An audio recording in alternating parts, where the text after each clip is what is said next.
Welcome to Rik and That Michelle Chick. I'm that Michelle Chick. And I'm Rik with my spiffy new haircut. Yeah, looking sharp. No Looks spike, no good. spikes today. Yeah, this is what it normally looks like. Normally I have it spiked because the reason why I spike it is because the cowlicks in the back. Mm-hmm. So Yeah. yeah. So nope, this is what it looks like. Normally on a weekend I'll have my ball cap on, but Well, it looks good. It looks like it's spiked, but also I don't have my glasses on, so right. my vision is getting worse. So I might not be a good judge of. Well, what it's it just actually it's naturally, yeah, it's short to where if I put gel in it will spike. So Well, yeah. it looks good. It looks nice. I wanted to start off. I ran into someone over the weekend who would stop by the radio station to promote stuff during our morning show. And they said that they listened to our podcast Oh geez. and that it's just like listening to Rik and Michelle on the radio and they like it. And I thought, that is a fabulous compliment. Like that That was like, is. okay, that's super nice. And it made me feel good because sometimes I think you and I both think that this podcast sucks.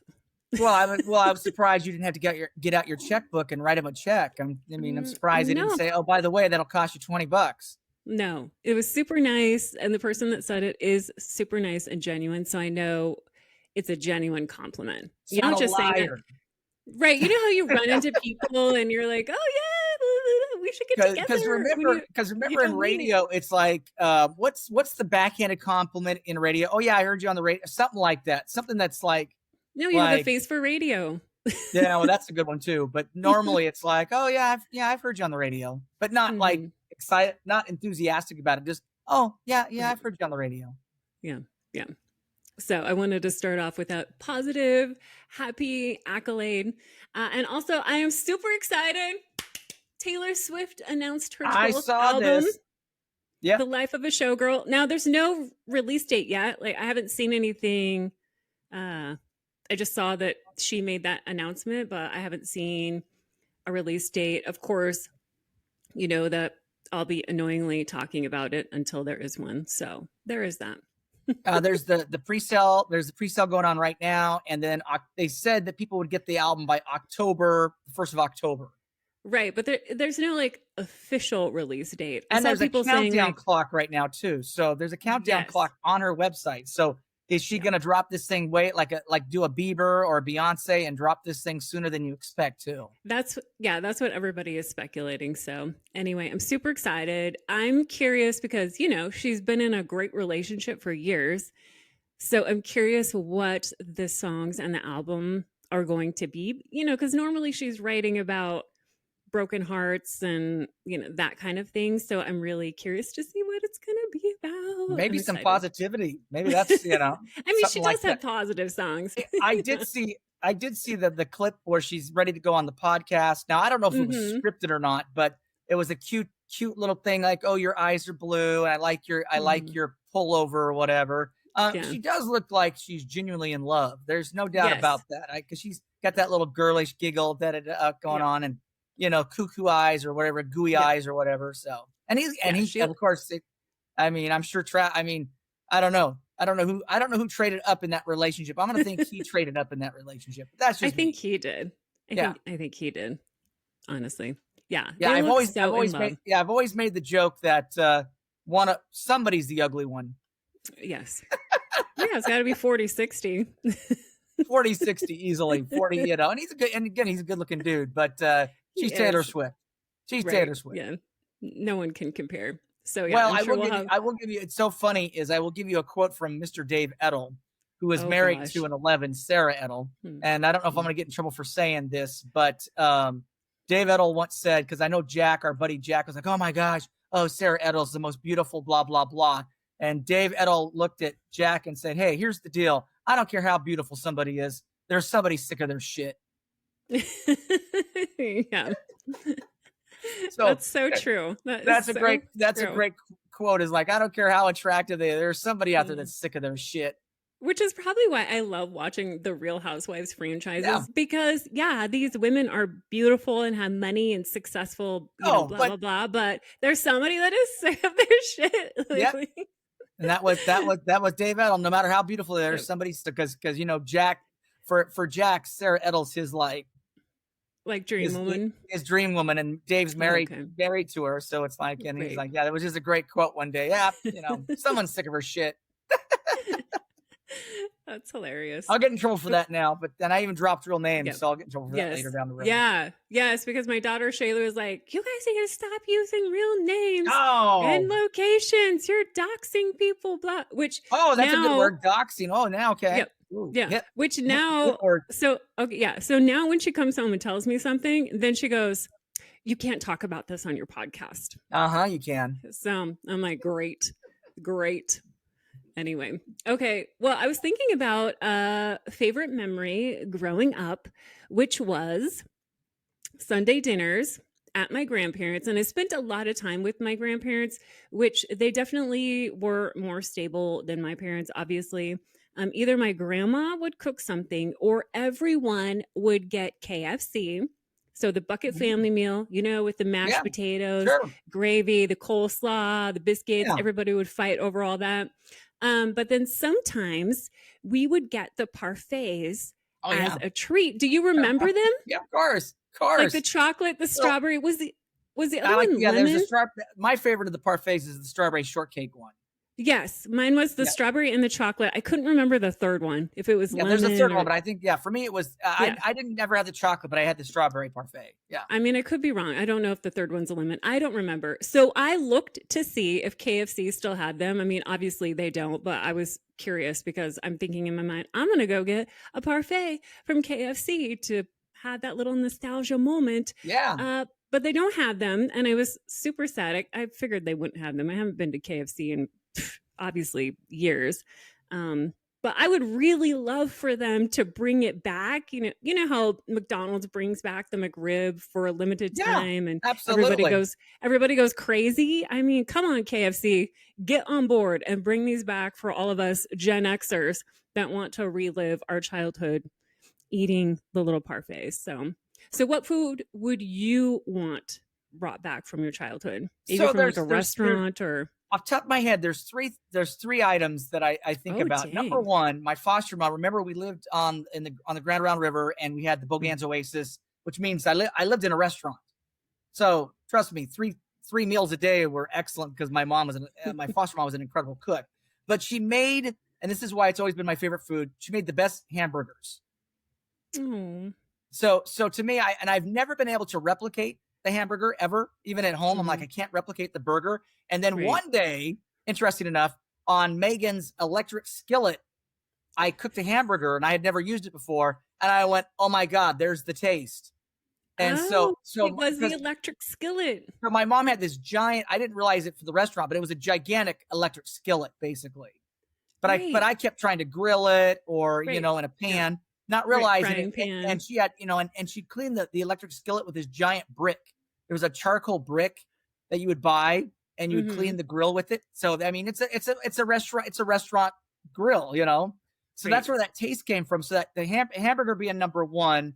And then for some reason, high school lunch or junior high or elementary school, there was something called, I want to say it's Sally Lung bread. It's Sally Lung or Sally Lund bread, which was kind of a bread that was just absolutely delicious. It was definitely a sugary bread.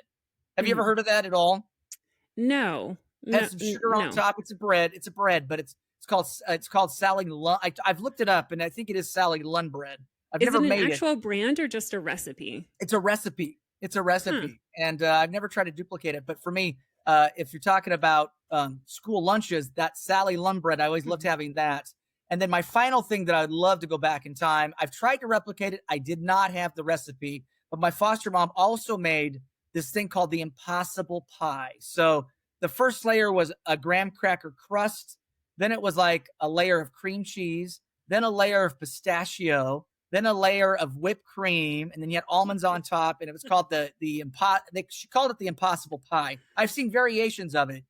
So those for me, those are the three things that if I could go back in time, and if you're talking fast food, what's the one, the McDLT, which was the hot and cold side? Oh, yes.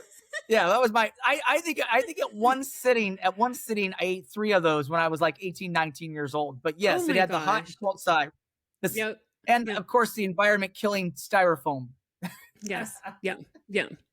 My grandma made homemade buttermilk pancakes, which no Oh, one, we have the yes. recipe, thank goodness, but no one has been able to replicate except for my son Jackson. He has gotten the closest to the Wow. texture, the taste, and she would cook them in lard. And so I think that's Yeah, one of the key things that's the is secret. actually, yes, is finding that lard and cooking them in that.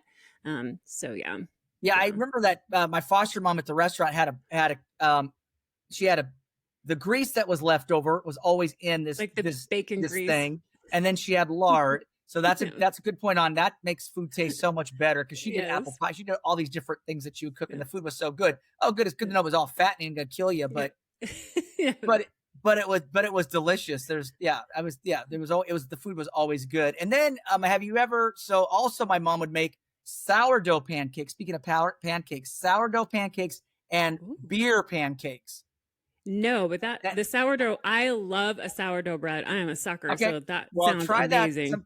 try that someday with some pancakes. I guess it's Okay. pretty good. And then I thought I was growing up because my mom would make beer pancakes. And of course the beer burns out of the pancake. It cooks out, Cooks yes. out of it, but it's delicious. And then interesting enough, my foster sister, she was 19 years old at the time, and I of course was 6 or 7, but she would take a shower and she'd take a can of beer into the shower and not to drink it, believe it or not to drink it, but to wash her hair with the can of beer.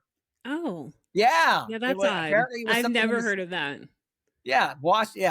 something Hmm. in the 70s or 80s, late 70s, early 80s, but she'd take that maybe she was drinking it, but I might, but she was no, she was washing her hair with the beer, and I thought that was always interesting.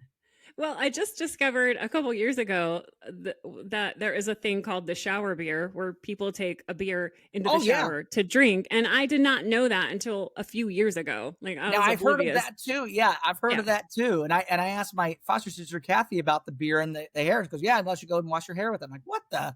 Huh. You know, Did it interesting. work? Hey, she looks great. She's 70. She's what 70 some years old. She looks absolutely amazing. So Oh, maybe it worked when she was 18, 19 years old. yeah, Well, maybe. she's a. Yep. I've already talked about it on the podcast. She's a spitting image of my foster mother. Yeah. So I have a special affinity towards her because she's like a living replica, and the way she talks, her mannerisms, yeah. Right. So yes, I was thinking about it. I had gone to Boise a couple weeks ago, and I wanted to stop by. They live in Baker City. I wanted to stop by and say hi to Kathy, but they were out of town. But as I was driving, you know how you have your thoughts to yourself, and I'm like, oh, Yeah. I was like trying to think about how much I love Kathy because I love my foster family, absolutely do, but she is prominently in the book a lot because she had such a big impact on me when I was a little kid. So Right. Yep. And you can get Rick's book on Amazon. Where else can we get your book? oh, Amazon, it's on Spotify. If you're listening to the podcast on Spotify, you can actually pull it up. Tales from the River. It's Tales from the Rivers, Foster Kids Journey.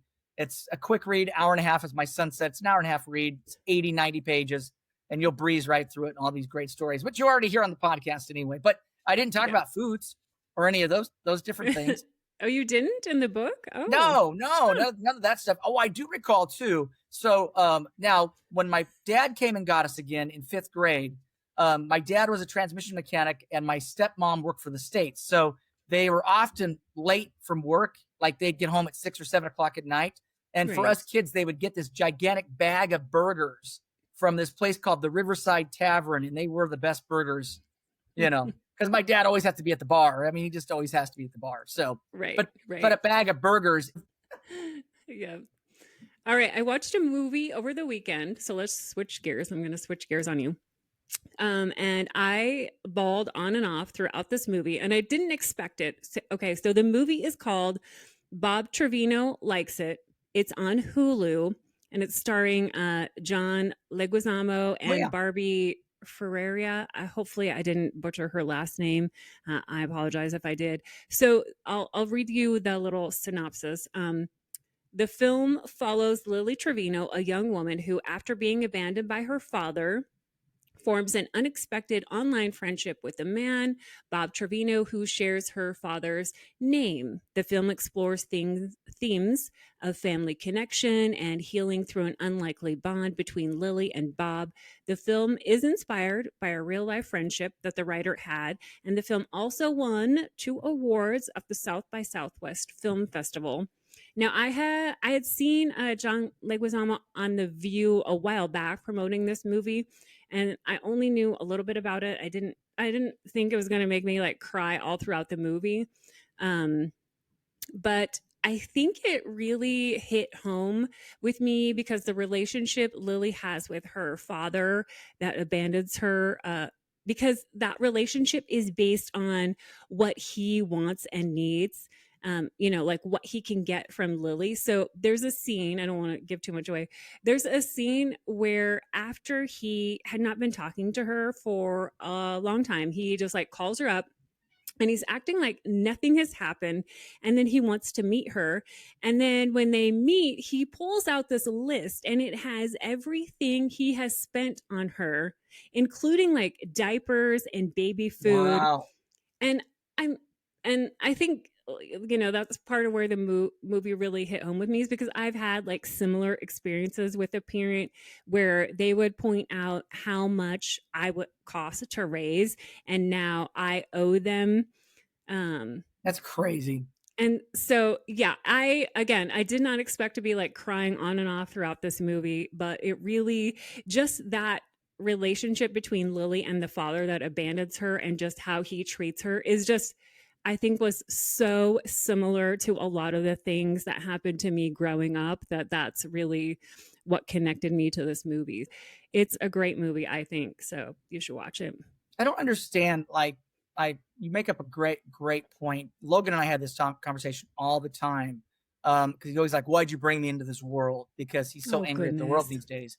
And I'm like, well, we as parents have we as parents should have unconditional love for our children. And so it always amazes me when, like you said, someone has a running tally, or well, I did this for you, or I did that for you, and you owe me. And I've just never understood. And even, it's funny, even when someone asks for a loan, before you even do that, why don't you just ask for the loan? Right. Yeah, I mean, why would you? Let's say your dad approached you. I know he's passed away, but let's say he approached you and said, "Hey, Michelle, can I borrow $1,000?" I'd much rather have somebody approach me about borrowing $1,000 than going, "Hey, I got a question for you, but before I ask, you owe Then I'm like, that doesn't make. I'll probably do it, but that does not make me. I don't understand why people have to do that, if that makes sense. I would want to not give you the money now. Now I would be like, no, I'm not giving you the money. If you pulled out a list, yes, of what you've done for me or what I owed you, then and you can't do that to children. I mean, it's like, oh, I put a roof over your head for 18 years. Yeah, those kind of. Yeah, that was kind of the thing too about the Wallaces. We were that was the difference, is she never, and that's and I even talk about it in the book, or more so. One of the things she said to me was, she literally said, "Nobody wanted you." Oh, nobody wanted you. That's why you're here. And you know how quick wit. I'm like, yeah, I was wanted, but the state didn't allow my foster parents to adopt me because of their age. So, but me, defiant as always, when she said that to my face, I'm like, no, I'm loved. I don't know what you're talking about, because I was so loved by my foster parents. That was a good shield that I had.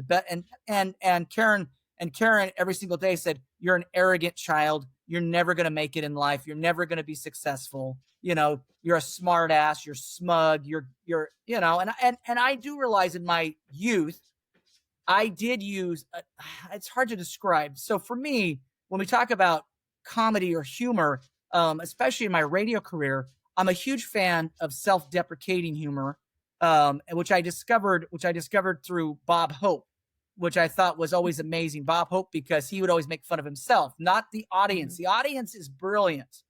And so there's two ways you can tackle being an on-air talent. One is that I'm the best there is, and you're just lucky to be listening to me. And we know a lot of those people. Well, yeah, we know those people. Or the self-deprecating humor, like, oh my God, we're just lucky to have this podcast. Or we're just lucky to be, I can't believe you're even listening. And I'm so appreciative of that. So, but when I was younger in my youth, there was no doubt I was incredibly, I would never say arrogant, but I definitely used it as a shield of confidence, trying to protect myself in those situations. So when Mrs. Wallace would say that you're not going to be successful, I immediately put the shield up, like, yes, I am. Right. I'm going to make something of myself. I'm going to be somebody. Mm-hmm. And a kid should never have to do that. No, I mean, I was told similar things. You know, you're not going to amount to anything. Yeah. You're just like your dad. I wish I had never had you. Yeah. And that like dings up yourself. You can't come back from that. You cannot come back from that. There is not enough I love yous ever to make up for something like that. And once I had my children, it never once crossed my mind, no matter how much they like get on your nerves, to ever, you know, kids could be little shits, to ever say that. Like, never ever did that even enter my mind, that I would say that to these children that I love unconditionally. Like, how could you? Which, yes, again, I would, like you, I was a shit, you know, growing up, but still, you're the parent. You need to be the bigger person, and don't say those kind of things to your children. Like it, and I think it gives you more clarity after you have your own kids to think, how could you say that to a child? Now that I have my own children, how could you do that? Like, it blows my mind. I mean, you destroy, you destroy their psyche. Well, you destroy anything and everything, you know, because I mean, again, the mind's not fully developed until you're like, you know, until you're an adult. So these words are so hurtful, and people don't realize it. And they think that they can take it back, or they try to take it back later in life. And I mean, the nice thing is, I guess sometimes you can reconcile those particular situations. And a lot of people, and I talk extensively about this, is a lot of people have always asked me, like, why don't you blame your biological parents? Now, I do have abandonment issues because of going into the state. You know, they couldn't take care of us. That is plain and simple. So yes, not in my mind, not being worthy, or those things do cross my mind. But my real parents, as awful as the situation was, I've always said, never abused me. So my real parents, and then my foster parents, of course, love me unconditionally. So, but when I was thrust into the household where that fear was the rule of the day, and you're not worthy of existing on this planet, and you don't. I still, to this day, the craziest thing for me, and I don't know how to combat it. At 55 years old, I will sit in a meeting, and they'll go, well, here, and at our company, we have a ranker. I've talked about this stupid ranker that we've got for the articles we write. And they'll go, oh, well, this week, so-and-so is number one. And if I'm not number one, it has nothing to do with them, has nothing to do with anybody. But internally, I'm like, well, you're a piece of shit, Rick. So, because I'm not number one, right? It's not, and they're like, and they're always like, oh, you're so competitive, Rick. You're so competitive. No, you do not understand that I feel when I'm in that meeting, you don't have to say anything to me. I'm already beating myself up inside about what a piece of shit I am. And why aren't you number one? Why didn't it's a luck of the draw. This ranker that we do, you write these articles every day, and it's a luck of the draw, you know, and you could be writing the best articles of your career, or the best articles of all. You still may not rank, you know, but my brain goes, oh, you piece of shit. Right. And interesting enough, I'm going to drop some. Okay. Now I'm going to drop. I forgot. Did we talk about ratings? We talked about how, I think we did. Yes. Back in the day, how we were judged. Mm-hmm. But here's the craziness. I'm going to give you a crazy story. And have I heard this story? You have not heard this story. Oh gosh. But, no. Okay. But we had a general manager that when they would release the numbers, everybody got to be in the room when they released the numbers. Okay. So if you took I'm going to be harsh right now. If you took a fucking dive, you were in the room with people that, number one, had no business running radio stations or know anything about programming radio stations. And so, and Michelle, have you ever experienced that where you're and they're like, oh, let's take it. And I was like, I always felt that the programmers should see the numbers first. Right. Which is usually what happened when I worked at any of the radio stations. I don't think I ever got pulled in. Oh, well, lucky you. I've been in several where literally you've got a part-timer going, well, what the fuck are we going to do? What the fuck are you? To the back of the bus. Where the hell did you come from? Right. I mean, I've had salespeople. I've had salespeople right there. The numbers come out. You're in shock. You've gone from let's say you've gone from number one and you're now dead last. You're just trying to analyze it, and then you have a salesperson go, well, I don't know what I'm going to sell now. It's like, and that's happened to me. And so if you ever want to feel the smallest person on the planet, these are the kind of things that. So radio, as much as I love radio, it has a real dark underbelly. Which is probably why we love it. That's probably why we were attracted to it. I don't know about that, but it's amazing how many people think, oh, Rick's just competitive. He's just competitive. Because that's how people took it. And I'm like, no. Yeah, you had to fight for your life, especially in regards to ratings. Because like you said, if you dropped from number 1 to number 12, like you would be gone the next day. I mean, that's the reality of radio. So it's so funny when we talk about KFFM. KFFM was my very first program director job. I 100% have acknowledged I was 28 years old and I blew that very first gig. But here's the craziness about it. It's the station still had a 33 share, women 25-54. Anybody crazy. Would it was not it's not even a thing anymore. Right. But for its time, 107 was still, even after that big fall. And remember, Michelle, we lost the entire staff. Oh yeah. Through that 10 months. So it still was third in the market. But because it wasn't number 1, I was blamed for that. Oh, of course. So it's kind of it's another unhealthy relationship. Yeah. Which we're awesome at, Michelle. Unhealthy relationships. Which I think we're drawn to. It's like home to us. It's so and it's hard. It's familiar to us. And, it's like, and so what I don't know what you have to do, Michelle, is when I'm in those situations, if I'm in a meeting, it has nothing to do with me. I have to continually, now I don't say anything to anybody, but I have to remind myself, like, hold on. Right, in your mind, right. I have to sit there and I have to reconcile it in my mind and like, no, that's, it's so hard to describe when if I'm asked to do a radio spot or radio commercial with our voice and they decide they want somebody else's voice. Internally, I go, oh, you piece of shit. You suck. Right, like, why didn't they want me? Right. I'm horrible. Obviously, they changed because I'm not good enough. Yes. Yeah. Because we're still living from childhood. Yeah. Isn't that amazing? We're 50-some years old and we still live from childhood. Now, the client may have picked it for no other reason, like, oh, I just want a female or I want somebody else. I mean, all these things. It has nothing to do with you personally. But our brain goes, oh, you're a piece of crap. You deserve to die today. Yep. Isn't that the most, and I have to sort of go, okay, and it's hard. And I'm driving home all day. But people look at it and go, oh, he's just competitive.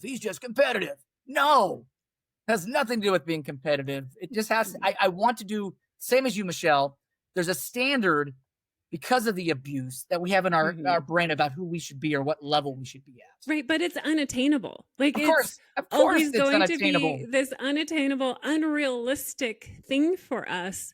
And like you said, how as 50-some-year-olds do we break that cycle in our minds, regardless of what it is we're doing? We're still thinking, is this good enough? We just recognize it. I guess, the best. Like you said, yeah.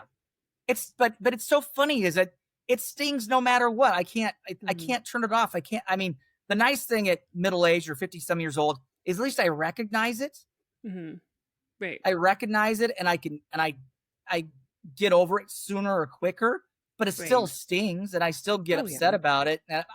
Now I don't share it with anybody. So when I'm in that room and they go, well, here's the top, Yeah. Now, but on the flip side, I've got a stack, as you know me, you name it. I've employed, we talked about this. So all your awards. But I've got but my brain still But that's not good enough. Yeah, the brain goes, why wasn't it me this time again? You know, but and the company's like, Rick, we can't continually only give you this goddamn award. We got to give it to other people. Right. Well, it's just the law of averages. The law of averages, even from the rating standpoint. It's like they come up, they go up, they go down. It's you don't always stay number one. Well, because music genres, music genres become more popular. Top 40 becomes more popular than country. So there's so many factors to it. It's not just the on-air personalities. So. And it's changed too. But still, it just zaps us right back to that teenage years, and like you said, zaps you back to where your mom was saying those very hurtful things. Yeah. And it's hard. It's I know now I know that you reconciled with your mom for the most part, right? For the most part. The problem is, which her and I got into an argument. This is probably like 2021. She just can't, take responsibility for, she does to some degree. She'll be like, yes, I shouldn't have done that, but, and there's always like a but to it. It's not, I failed you and that's it. Like there's always something attached to it. Like, well, your dad wasn't paying child support or whatever. And in my mind, I'm like, well, I read about all these kids that had parents that were low to middle income that never knew that their parents had money issues. Like their parents kept it from them. They still had a fabulous life. Mm-hmm. And in my mind, I'm like, you could have done that. You were putting adult problems on us as children. And we were being used as pawns in between both of my parents growing up. Which is the worst. So it's, I talked to her and we helped to provide her a place to live, which is really hard for me. But I had to come to the realization that I'm not ever going to have that fabulous mother-daughter relationship like I've seen other people have, some of my other friends that of course I'm envious of. And I just came to that realization, like if she can't really, really take responsibility for everything that happened to me and my brother growing up, then we can't really have a true, real relationship. Like I'm really guarded about what I tell her when I tell her. And I don't, unfortunately, want to spend a lot of time with her, which is kind of sad because she is older. But at the same time, it isn't a true relationship. It's just, facade kind of relationship. But you know what? I'm proud of you though, because you got to get over that mountain or that hump. So for me, my difference with the Mrs. Wallace is I tried to make amends when I was 18 or 19 years old. Mm-hmm. I did try to make amends to some extent or try to sort of olive branch. And then I woke up one morning and went, I don't have to forgive anybody for anything. Right. And I never spoke to them again. And she's passed away and all that. So, and I, on one hand, I'm like, my foster mom did not raise me to be that way. So pearls of wisdom, pearls of wisdom is like, you're a little shit. Are you? But the amazing thing about my foster mom was she was also an eye for an eye kind of person too. On the other hand, I was going to say, I think in that situation, she was an eye. Yeah. She was an eye for an eye. So for me, I'll have to live the rest of my life knowing that I never reconciled with her. And on one hand, just a little bit of me is like, but on the other hand, it was liberating to like, I don't. Right. I don't. Now, I will tell you what I did a few years back for my sister Wanda. So if you did not know this, I have an adopted sister named Wanda. And she is Mrs. Wallace's real daughter, her only daughter. She had a daughter and her only daughter. Mm-hmm. And so a few years back, she invited me to Spokane, Megan and I to Spokane, and we a birthday party. I think it was the 75th birthday for Rick Wallace, who was married to Karen. And so I hadn't seen Rick in 40 plus years or whatever it is. And I did go to the birthday party and shocked the shit. Well, yeah. They were I mean, Karen Wallace had passed away, but they Right. shocked the shit out of everybody when I showed up on. I have to use those big words, but those words because it has. Yeah, and it's like you hadn't It's seen. If okay. you hadn't I seen already somebody have to for mark us explicit because you said fuck, so it's all I good. know. Sorry about that. Sorry. Should we go back to just reverse it? No, it's fine. I It's really just true wanted to to who we emphasize. are. Like, it's No, I fine. really wanted to emphasize that kind of trauma that does occur, and I don't want to sugarcoat when it's those kind of traumatic situations. When we Mhm. talk about our parents or we talk about things that had happened to us, I don't want to sugarcoat it and act like, oh, it's okay, because abuse and trauma and hurting people is not okay. No, and I think it really, like you said, as far as you always wanting to, be the best, it really explains who we are as people and what drives us and how we are and how we function. Like our childhoods really do shape and have a lot to do with who we are as people. So I It's think true. kind of Well, all ties in actually, together. truthfully, I'm a slug. I'm one of the laziest humans. No, I know people are shocked by this. I am. If I could be one of the laziest humans on the entire planet, I would be. Hmm. If I was fine. If I was suddenly out of nowhere, I had a bunch of money. I would.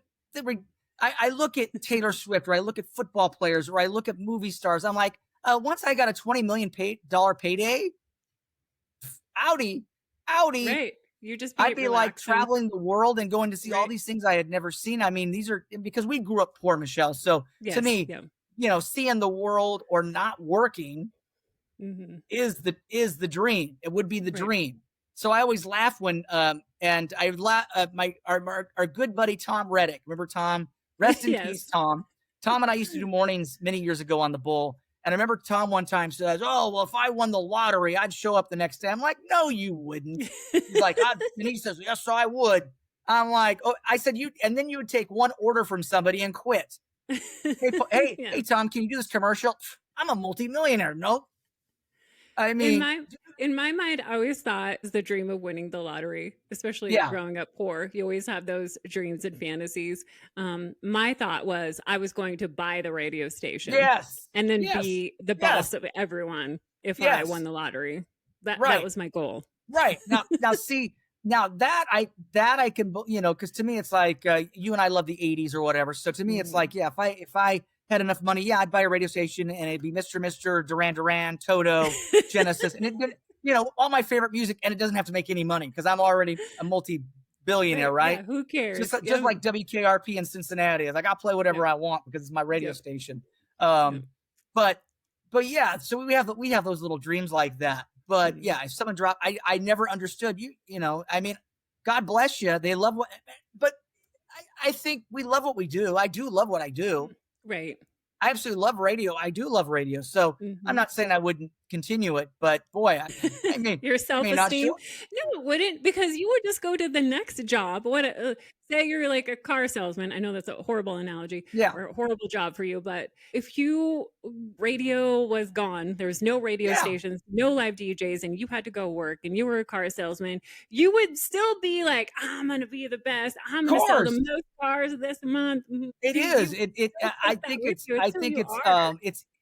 it's ingrained in there. It's ingrained in Mhm. there. So yeah, Yeah. I can't it's something it's so funny is I can't turn it off. I know Logan called me a Mhm. couple weeks back cuz radio is going through a turmoil. A lot of people are getting laid off Yeah. and I'm lucky and I'm fortunate to have a radio job, but it's so funny. He's like, "Oh, well, Dad, what are you going to do?" I'm like, "I will work." Yep. And he was shocked. He was shocked to hear me say that I would go get another job outside of radio. And I'm A like, real well, person job. but it's like, I don't want to do those things, but, Right. I did think both of us had other jobs besides radio. Oh, yeah. Like, I was So working at 15, so yeah. yeah. And it's hilarious. I got one hilarious story for you. So you jog my memory. And this is, Oh, goodness. I never tell this story. Okay. The reason why I don't tell this story is because I feel like this is a bragging story.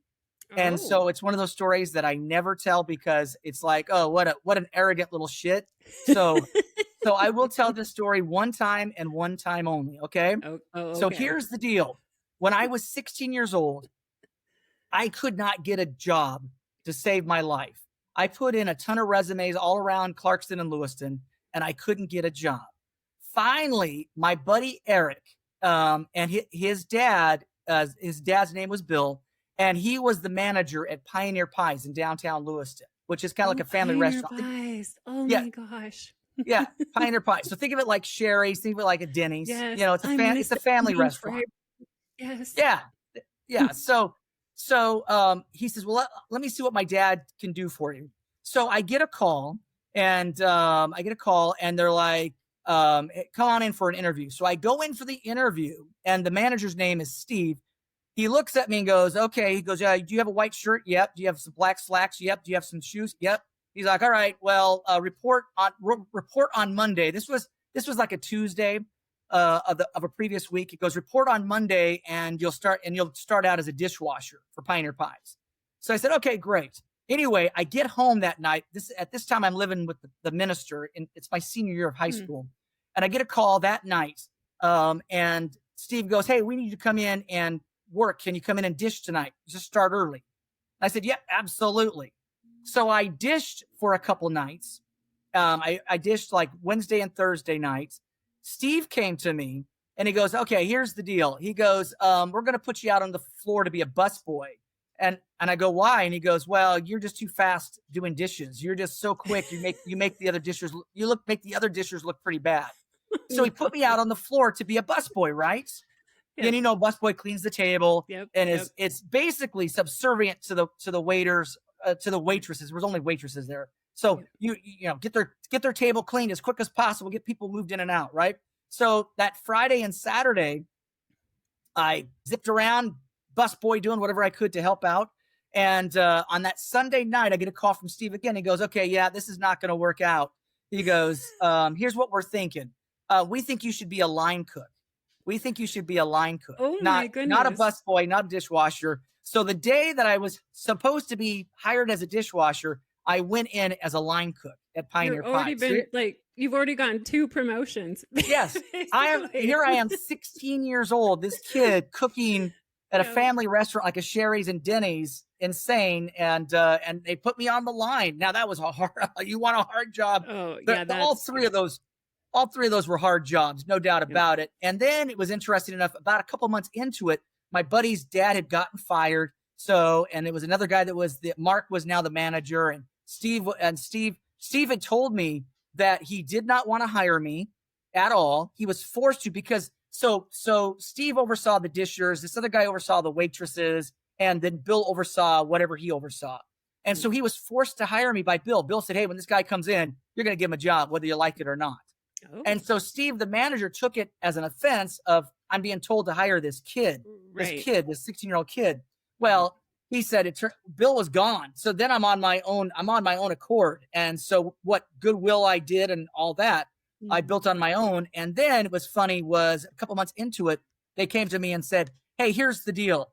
They go, look up on the calendar. And I looked up on the calendar, and it said train. And they go, and I go, what? And I go, what's that? And they go, well, what do you want to do in this restaurant, Virgil? And I said, well, I want to be a waiter, because waiters make the tips. Right, and Pioneer Pies at that time had a policy of, guess what they did not have? Male waiters. Didn't have male waiters. And they said, well, we're starting a program where we're going to have male waiters, and we think you'd be great as a waiter. So another guy and I, we were, at least in Lewiston, we were the first 2 male waiters that they had. So here I am, 16 years old. And, so it was quite the experience. But you're exactly right. My mental attitude is exactly the same. It's like, I'm going to, get in there and do the best. I don't know if I could do it today. I'm old. I couldn't imagine it. Could you be out there waiting tables today? I don't know. Maybe. I worked. So I started out at Red Robin as a hostess, and then I could only be an expediter, because to serve alcohol, you have to be 18. Oh, yeah, right, so that was the only reason I couldn't jump from hostess to waitress right away. I had to wait until I turned 18. So I could be an expediter, which I did. And then I was a waitress. So yeah, I have worked the customer service, and it is grueling, and I try to tip well when we do go out. They tip well or not tip well? I do tip well, and so does my husband. Well, yes. So being having worked in the service industry like you and I both, oh, Yes. absolutely. If I get great service, I tip well above. And Yes. it's just, yeah, just tipping in general. It's like Yep. I feel obligated to, because I know that they're just trying to make ends meet. And we lived, at least when I was 16, 17 years old, I lived off those tips. And this Yep. is back, you got paid. I don't know about you. I'm sure you did. I got paid $2.25 an hour because, remember, the restaurant wage is less than minimum wage. So the Yep. minimum wage was $3.35 and I got paid $2.25, and you had to make it up in the tips with the good service. But Yep. again, when we talk about radio, or we talk about being a waiter or a car salesman or anything that we do, this is our personalities. So it wasn't like I changed my personality to be on the, this Right. is who I am. So whether I Yes. worked at the roller skating rink, worked at the, right? You're the Yes. same way. Yes, definitely. Yes, I agree. I agree. Yeah. So that, but I've never told that story, or I don't tell that story very, very often, because it sounds like I'm bragging, No, I which have I not am. heard that story, and I've known you 5 years, so You've never that's heard that crazy. story? No, I don't think you've No, ever told us that no, story. no. There's No. a bunch of stories I don't ever talk about, but yeah, that Well, was, damn. yeah, Well, I'll that get was them a, out of you. oh my God. Oh, and I will tell you and I will tell you that, Oh gosh. I worked Mother's Day. So, but no, here's the deal. So working Mother's Day in a Mhm. restaurant is the worst day ever. And so it's the hardest day. You are Mhm. working, it's insane. And I don't wish it upon anybody ever having to work Mother's Day. Yep. Probably Easter's the same way too. Mhm. Yep. And Definitely. people are picky. Oh my, yeah. I always make jokes. That movie, Waiting or whatever. I'm like Mhm. that. I'm like, I never saw it happen where I worked, but I don't trust anybody. I, you know, if I go to a restaurant and the food is not very good, guess what? I just don't go back. Right. Yeah. But I have never once go, can you send this back and tell the cook that the food sucks? You Oh, don't good. send food back. That's like, Yeah, especially if you you've worked in the never, food industry, you know better. You do not never send send it food back. back. Right. And I never saw anything happen to food, but I've seen, it's funny. Me either. I've never seen anything happen to food, but I will tell you, working on the line or the cook line, I did see food get thrown. Now they served up a different plate, but the Mhm. waitress would come back and put the plate there. Oh yeah, they didn't like it. And I saw a cook grab that off that shelf Mhm. and chuck it across the kitchen, Yep. and have that plate shatter. Yeah. I learned Yeah. real fast that, and most wait staff treat the cooks and line cooks like shit, and it's like Yes. you depend on these people to get your food out and it to taste good Yep. and it to come out in a timely manner. And so I was always super sweet and nice to them, Yes. and I would tip them out well. And so of course, if there was something I needed remade right away, they were on it like Yeah. that. Some of the other waitresses or waiters, no, they'd make them wait, because if you're not nice to them, they're not going to do it for Well, you. So, and that's one thing that we've talked about before. 100. It's attitude more than anything else. yeah. You got to go in with the best attitude humanly possible. I know it's a crappy job. I mean, any job, I don't care how much you like it, there's parts about it that you don't like. There will Yeah. always be. And you've got to tackle it with a smile on your face and the best attitude you can have. And trust me, it does pay off. I know people don't believe it pays off, Yeah. but having the best attitude or it does. I got good weight. I got good tips. I'm sure you got good tips. Mm-hmm. Well, I got And just, stiffed on I remember a 12 top, and oh yeah, I I got worked my stiffed, of course. ass Oh yeah. off for this table, and I got nothing. Nothing. Yeah. I'm still Yeah. upset Well, about so that. yeah, and so here's funny, when I was 16 years old, the head waitress from Pioneer Pies came down from Spokane, and they told me she was a great tipper. And there was another waitress that did not get the table. I got the table, and she was so mad. And then after I got my tip, she's like, "Well, how much you get?"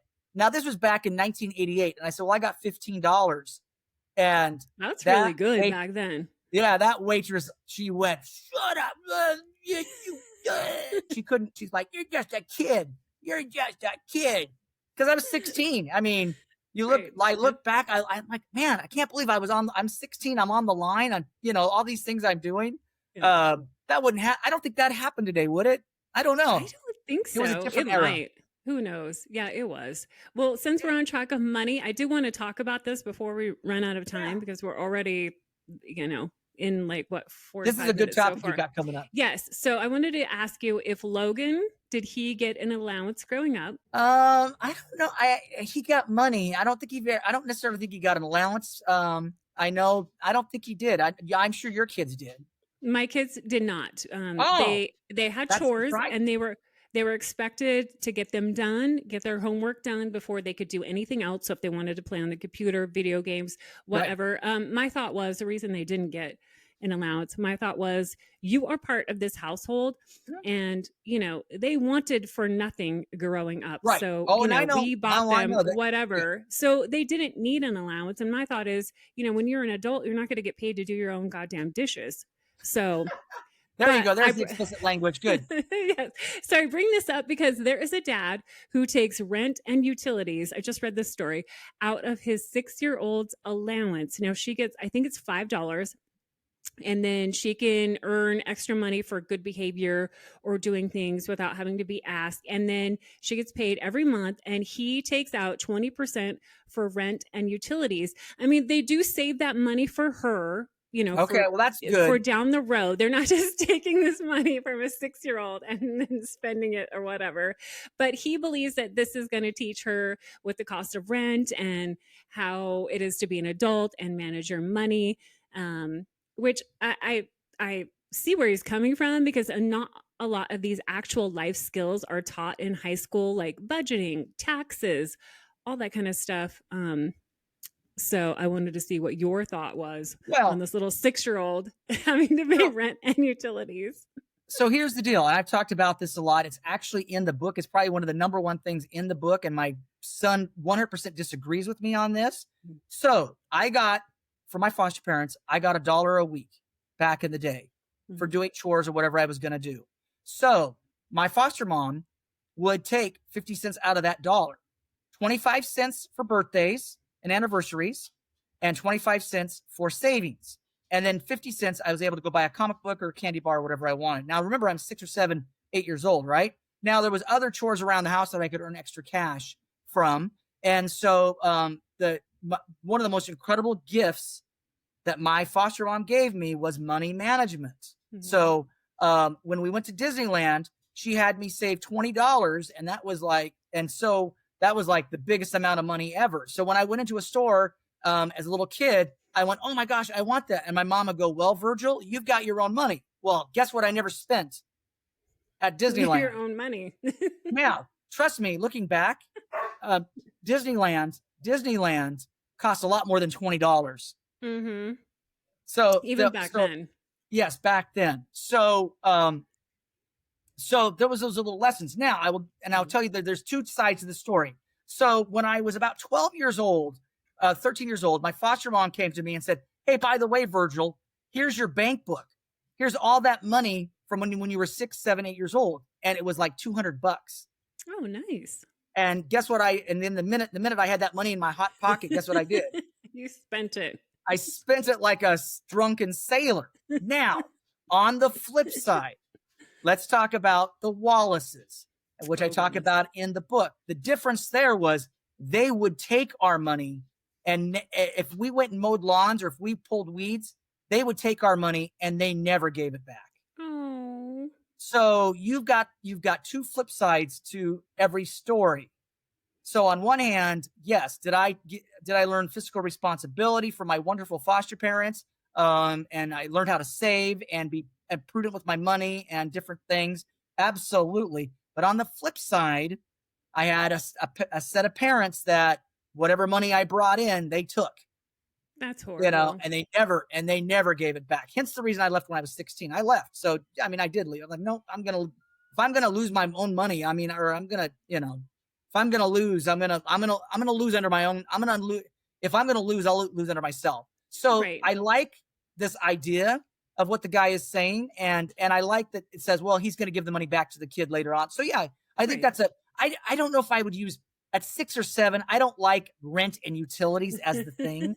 I much like birthdays and anniversaries. A teenager, don't you starting like to try to teach them about, because they're closer to being an adult, and teach them about rent and taxes and right. Do you like paychecks? Do you like birthdays and anniversaries and savings. I like that much better. And then when my dog was sick, a great example, when Joe had gotten tick poisoning and I needed money for my dog, I would take that out of my savings. And my mom would go, "Oh, you've got your savings, or you've been saving." So so now, just as you said earlier, Michelle, with my foster parents, I never wanted for anything. Like, period. So this was just good fiscal responsibility. My mom didn't play. My foster mom didn't play. One time there was the crushed cans, and she told me to crush the cans. I didn't crush the cans. She took the cans into town, got the money, and she came back, and I went like this, where's my money? Where's my money? And she looks at me and goes, "You didn't crush the cans. You're not getting the money."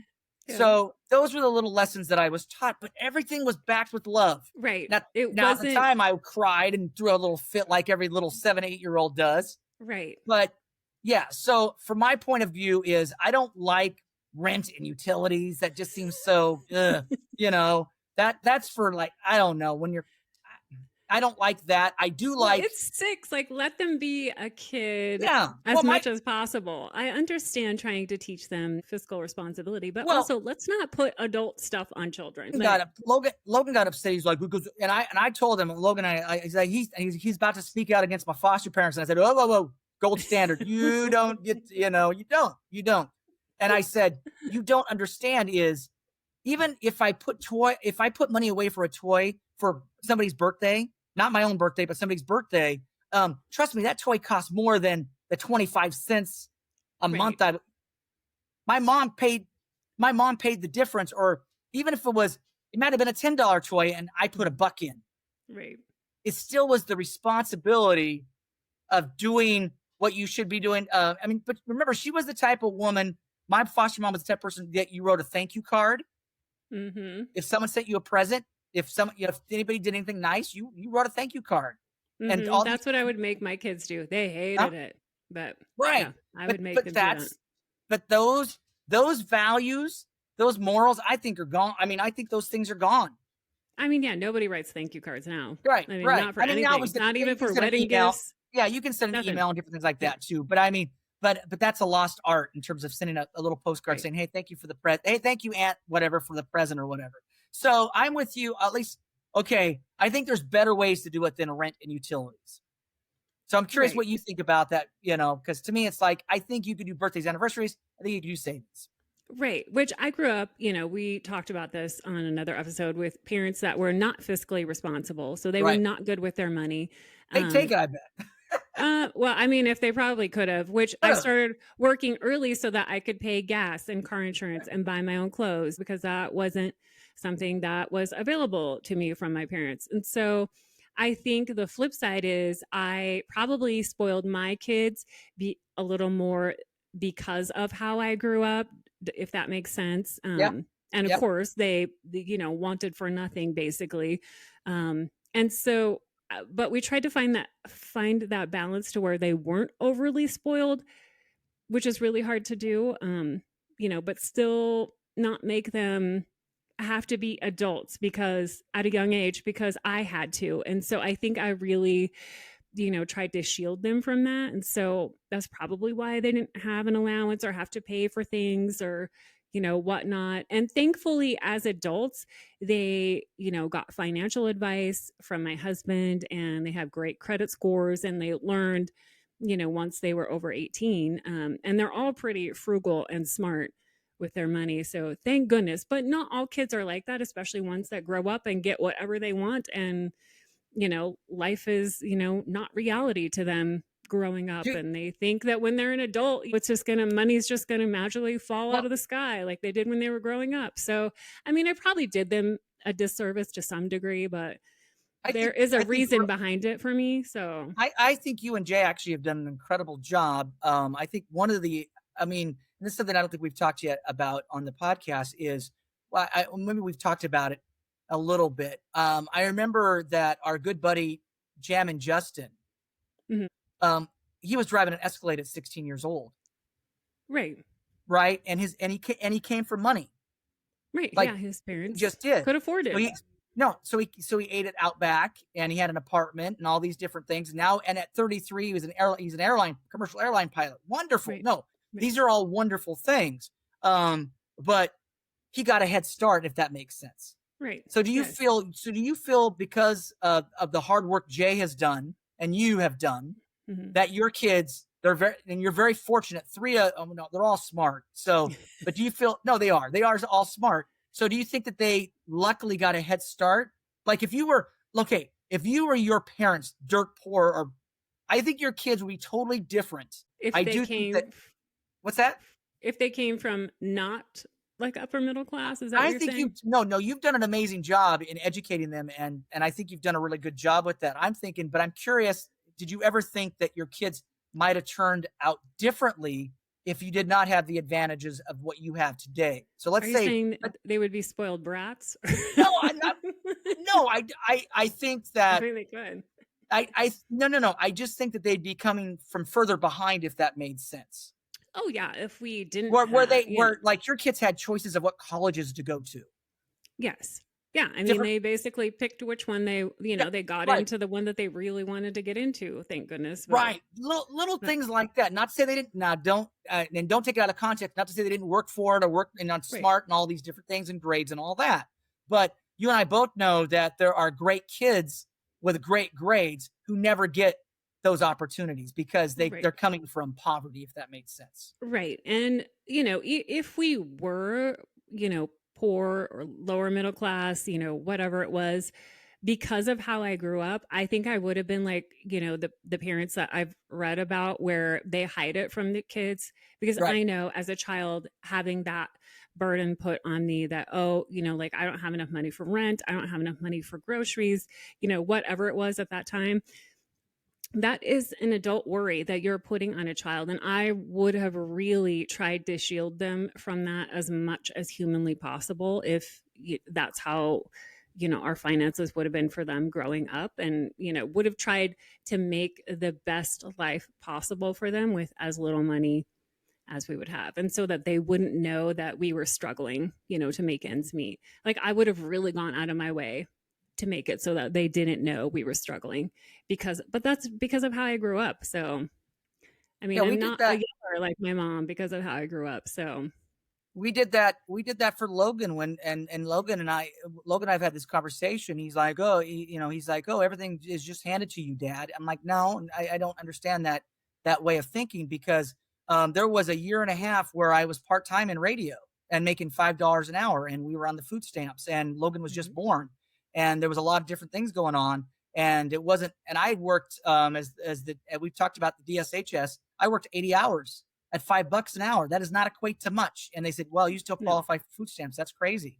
And luckily, the rent was not as expensive. Oh my God, I couldn't imagine it being today at $5 an hour. I couldn't imagine living in Idaho at $7.50 an hour. Right, on minimum wage. Can you imagine? Well, I mean, even I always tell people my first radio job, I got paid $600 a month. $220 every 2 weeks. Even when I worked in Seattle, I think the best salary I got in Seattle in the late 90s was $35,000. It wasn't. I lived in Seattle on $35,000, and luckily Pokey worked too. So let's say she made $30,000.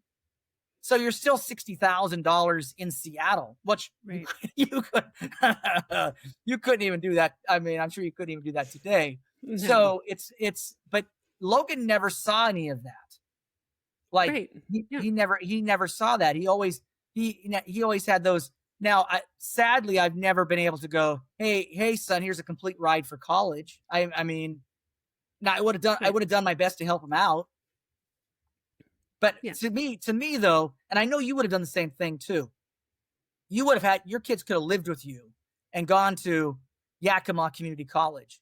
Because to me, education, I don't have an education, so I shouted as get an education. Me either. I did 1 quarter and I was like, I'm out. Oh, thank you. Oh, Megan. So Megan tells me I did 1 quarter at Northwest Nazarene in Nampa, Idaho, and she tells me I didn't go to college. Yeah, I mean, I don't count it as college because I Say, don't. oh, I oh don't even no, oh think my God. Well, I grades were guess you're on. good. I guess you're on Megan's side. I at least put down when they say some college. Oh, okay. I did get into I don't college. think I I mean, I marked did get that. into college, and I went a quarter before I decided that I wanted to do radio. Right. But by your standards, I did not go to college. I mean, I don't consider it college, and I did a Okay, all quarter. right. Well, there now. Now I'm So, going to quit saying that. you don't have to. You can, but yeah, live But the dream. yeah, but it's like I would have loved to have done that. The way I could have done it for my son, which he didn't choose that path, was like, hey, you can come live at my house for free and go to the community college, and I'll help you with your books, help you with what I can. Right, which But our to kids me, all did running start yeah, except no, for yeah, one, that wasn't. We which didn't have saved that when us I like was in 2 school. years Yeah. of college right there. No, So it's awesome. No, I think that's an amazing thing that the school districts do these days. I didn't have that, and I don't know if that was available in Clarkston, no, Washington. it's only available in certain states, and it's only 2 currently, like, I think Washington and New So Jersey, I wanna say, I could be wrong, are the only 2 states that have running start programs, so well, it's an Logan wanted to amazing be a musician. program. So yeah, Logan wanted to be a musician. So I don't know. I mean, maybe the career choice was different. But I mean, He would have I never always have felt gone to like, college. I always felt like he could live at home and go to community college because I've always felt there's no shame in going to community college whatsoever. And Right. I'm also a big proponent of, I believe secondary education should be paid for anyway, not private, but secondary education. We want an educated workforce, period. Why would Oh, you not want an definitely. educated workforce? Definitely. Yeah, So I I totally think that agree. that should be an opportunity for everybody that wants an education, should be able to get an education. And now, if you want to go to a private college, if you want to go out of state, well, that's all on your dime, if that makes sense. But I Yeah. think that I would like my tax money to at least go to that, if that makes, because Mhm. I never, just like you. Well, I mean, we had that opportunity, but I couldn't make it work. We just decided it wasn't for us. Well, College just wasn't for us. Well, yeah, in my arrogance, I went to Northwest Nazarene, which is a private liberal college, right out Mm. of high school. So, Mhm. my own arrogance in number one, what the hell was I going to a private college for? It was back in the 80s. It was $10,000 a year. Oh, that's a lot. Holy Yeah, and smokes. here I am making $2, $3 an hour. What Right. the F are you even? My arrogance, because in my mind's like, well, you're not good enough. You have to prove everybody wrong. Right. You At have to that, go to the best college, get the best yes, degree. Mhm. Yeah, yes, yeah. yes. At that age, that was my arrogance. That was my arrogance in my, that I had to be better than my family or be above my family to show the Wallaces. And it's the most ridiculous way of thinking ever. So Yeah. anybody listening, you want to go to college, go to a community college, go to a trade school. There's nothing wrong with those things. No, make it work the best you can. All Yeah. right. Well, let's wrap things up because we're running long. So remember to subscribe to our podcast so you don't miss a riveting episode. Rik fell off his soapbox again this week. Oh, Every episode. hurt my head. I'm sorry, Every Michelle. episode. we just call this the Rik Show. Sorry, Michelle. That's why your name is first. I told you. That's why we're putting your name first. I know, because he can't shut up. All right. Well, thank you for listening to Rik and that Michelle chick.